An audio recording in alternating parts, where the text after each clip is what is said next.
I'm genuinely excited about the events of this weekend, which is the third plenum, as you say, of the 18th Party Congress. In fact, in the future, we will look back at the deliberations at that meeting as a watershed moment in the history of modern China. It is my view that we're going to see one of those phenomenal game changers in terms of Chinese history. Why? Because I believe the reforms that are likely to come out of the meeting over this weekend are going to address what is a fundamental divide in China today, and that is the great divide between the rural populations and the urban populations. Whether it be the household registration system, hukou, I think we'll see reforms there.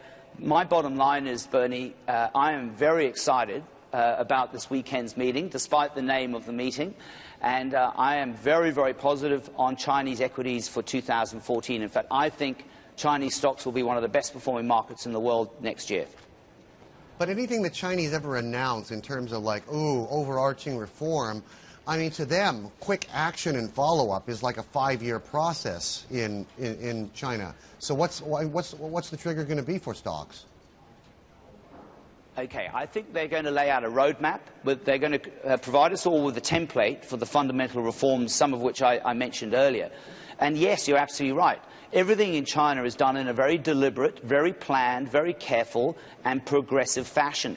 But we have a blueprint for what we're likely to see at this weekend's meeting, because do you remember the 2030 China report that was published at the end of last year?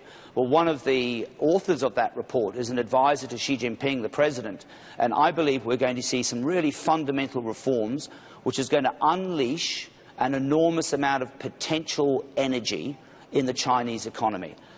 All that makes me believe that the Chinese stock market, being one of the cheapest in the world today, is going to see a re-rating in terms of price-earnings multiples through the course of next year. So when do you start investing, and how do you start investing in China? I mean, do you do it before Saturday? Absolutely. Or do you do it after Saturday? I think you start it right now.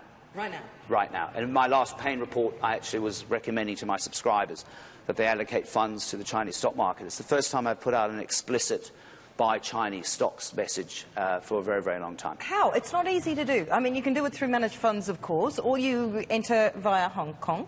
Through Hong Kong, obviously, and also exchange-traded funds. And that gives you blanket kind of coverage. The problem with the Chinese stock market, particularly in the last 18 months, is that the financials have underperformed so dramatically. But I think the financials now are so cheap, and a lot of the bad news is in the price. But nothing wrong with a broad brush exposure to the Chinese equity market, in my view, in 2014.